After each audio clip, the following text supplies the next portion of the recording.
The next video is actually about to be about Kevin Hart and his tequila venture. Now, there's our boy Kevin Hart, you know what I'm saying? Kevin Hart, yeah.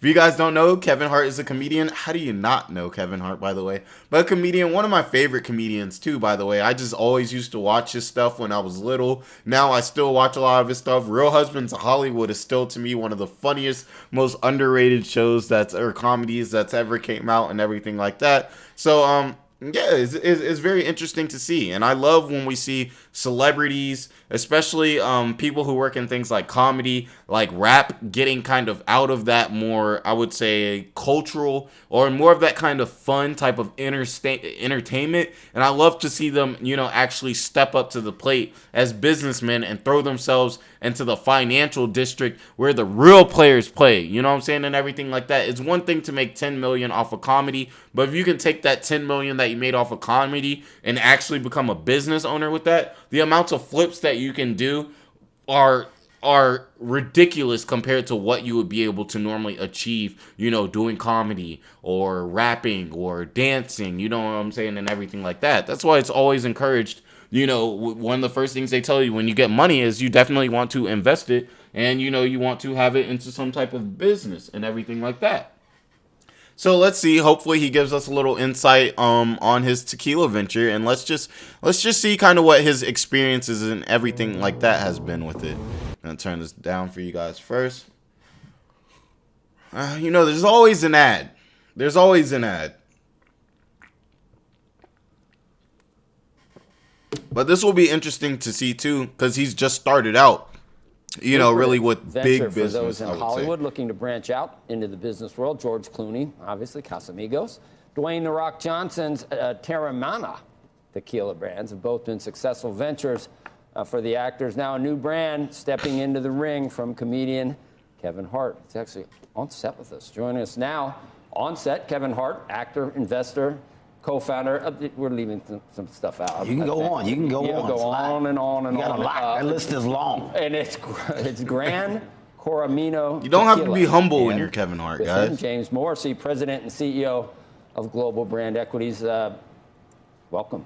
How you doing, man? Good morning. I like the bottle. Clap or anything after you do it? We can do a clap. We can clap it up. Yeah, right. We don't clap it up enough. You don't do We it. don't do it. We don't clap up enough. Yeah, you can't just say my name and not put no energy behind We it. almost have a studio audience. Yeah, with something. your entourage. Yeah, we could.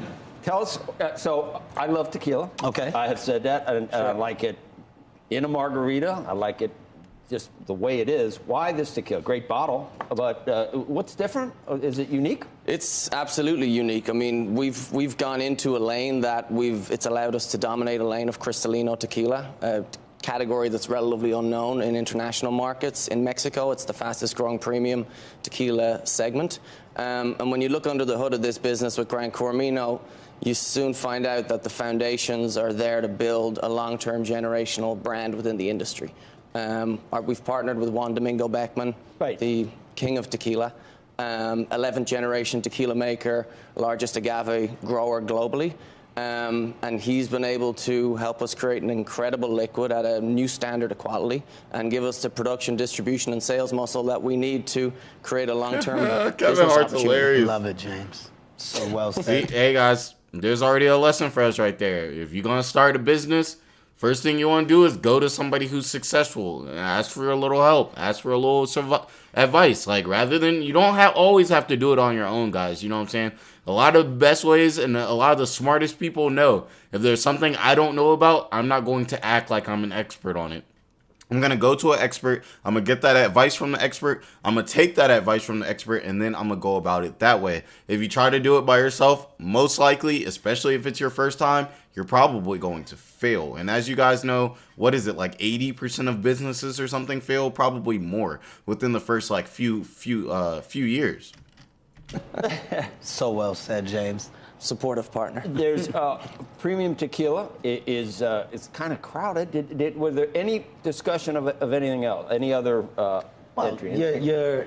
When you say kind of crowded, I mean you're talking about the world of alcohol in general, right? So when having a new product, you have to have a reason, you have to have a why. Right.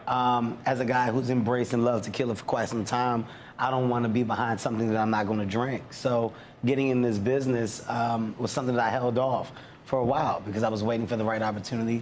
The right alignment. James came along, Juan Domingo Beckman, like he just mentioned, presented himself in a place to not only be a partner, but to basically put me in a position to have a long-term goal. And that goal is generational, like, accomplishments, generational real wealth was something that we built from the ground up. That's what I want. I play the long game. I don't want the game of like, oh, well, let's get something quick and let's do it and get out. I would love to have something that's on shelves for years that my family can have and really stand on. This here gives me that opportunity.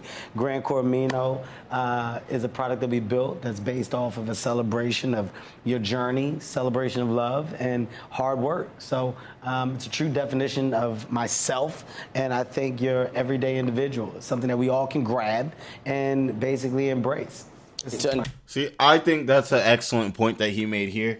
When you can stand behind your product, genuinely stand behind your product, that makes the customer feel not only safe with the product, but they feel comfortable with the product because they're already comfortable with you. So everyone like me personally who is a fan of Kevin Hart, they love what Kevin Hart does. They essentially, in a way, I wouldn't say necessarily trust his word, but they see Kevin Hart as a person who is a good person and a person who wouldn't want to, I guess, screw over the customers for a buck. You know what I'm saying? And everything like that. And how he says he wants this to be something that his family can be proud of. When I'm drinking or I'm going and buying a bottle, I'm thinking, wow, like Kevin Hart standing behind this. You know, there's at that point, it's not just tequila.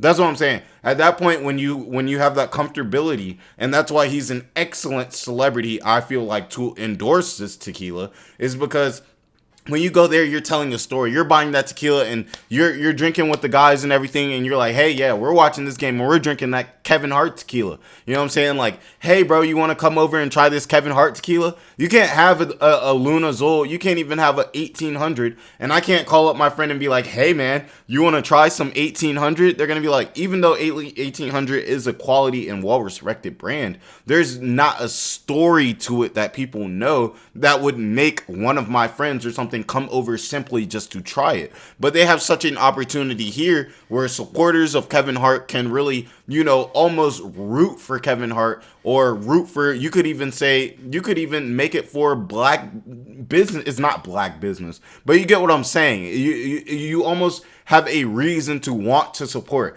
At this point, it makes me want to support the brand because I want to see the brand be successful, because this is a person that I think has been a good contributor to the nation, and I would want to contribute to that person's success, if you guys get what I'm saying. So I think that's a very good decision that they made in choosing Kevin Hart. I was going to say Kevin Durant, but Kevin Hart for this tequila and everything like that. I think it's an excellent choice. I think he's a very funny guy, but you can tell in the way that he speaks, he's very confident, and he is smart. He's intelligent. He's not one of those people who's just the face of the brand, you can tell, and doesn't really have a say in how it tastes. He's a partner, you know, doesn't have a say, or a person that you wouldn't want to have a say. You know what I'm saying? Like, just because you can't just grab any celebrity, any rapper or something like that. Because I see like a brand from somebody ignorant, I'm just either going to assume the brand is ignorant, or I'm going to look at the product and I'm going to be like, this person just did it for some money, you know, and everything like that. But with Kevin Hart being as intelligent and as competent, that's the word I was looking for, competent, as he is, with him having trust in this brand, I feel as though I can have trust in that brand. Could I be wrong? Absolutely. We could all be wrong. But that's already one check mark off, to where before I even try it, already in the back of my head have a positive connotation of the drink as opposed to a negative connotation of the drink. To your point, the competitive landscape, there's over 1,000 brands within the tequila space right now. Our first year last year, we have created a spot within the top 5%. You outpaced Casamigos for It's the most successful premium, over $50 launch of a spirits product, category-wide, in the last decade. How long are you looking to get into this? How long? It took me about, I'll say our development with this was probably about 4 years. I was probably sitting in the wings, waiting for the right thing to do, probably for 7. And And you were looking at were the people that you had pitched yourself, and the other people were No, pitching people were you, or just how- coming to me. People were coming to me, but it was all about throwing your face on a product and just having your face on a label that you had nothing to do with. That's what I was going to say. Yeah, Jennifer this- Lopez just took a big hit for launching an alcohol brand when she's supposedly sober, the issues her husband's been through. But this is something you drink and have been doing. This is built from the ground up. I mean, the reason why it took so long, because I was really a part of the process. The taste of this liquor is something that we were very adamant about, and it being right. And I was a pain in the ass, for lack of a better word, right? If it didn't fit the world of my liking, it wasn't what we were going to use. And I can say the alignment of Juan and his team and James. I need that with jacket. I got the allowing white me tee. to Mine really isn't be in as that crisp position as was his. pretty I got the dope. white tee. I They need said, the you know jacket, what? though. If he feels that his belief and his palate is what we should be following, is what we're going to do. And it took us a while to get there, but we got there. And the response thus far incredible. has been unbelievable. And I think that's the key thing when you're talking about your liquor, is like the taste, the response that people are walking away with. If it tastes good, you're going to be in play. That's what I'm most confident about. People are coming and they're staying because of how good the liquor is. And that means that the time was well worth the wait. Oh, man. This is why we love Kevin. See, now, out of all the good talking points that he said, even though he said, like, you know what I'm saying, we see it as like a personal brand to him and everything like that, and we want to trust a product because it's Kevin. We love Kevin. You know what I'm saying? And everything like that. It all comes down to the product itself. Even if you like a brand, let's take Kylie Jenner for instance. I remember my ex, she got some of the Kylie Jenner. It might have been some of her makeup or one of her somethings. Who knows? You know, I probably need a little makeup. You know what I'm saying? But you know what I'm saying. She likes Kylie Jenner, so you know she trusted the brand and everything. But after she used it, as much as she likes Kylie Jenner, she just had to go with other brands. Why? Because the product wasn't quality enough for her to be like, this is what I want to use. So like Kevin was saying, like, yeah, I can be a part of it and everything like that. But in the end, it all comes down to the taste of the tequila. What is a person thinking after they drink the tequila and, you know, everybody goes home? They're like, man, you know, that was a really good tequila. Like, you know what I'm saying? That's one of my drinks. If I have to give some recommendations to other people, I'm going to recommend this tequila. So I think there was a lot of really good points about product placement and development that was made in this interview with Kevin Hart. He's not just funny, guys. He can get serious when it's time to get to them stacks, you know what I'm saying, and everything like that. So I think there was a lot of really good lessons to learn from this. Let me know what you guys think about this. Definitely let me know if you guys have tried the tequila, because I haven't tried it yet or anything like that. And of course, like, comment, and subscribe to help the channel grow. I'm not going to hold this up too much, so we're going to go ahead and get into the next topic, guys.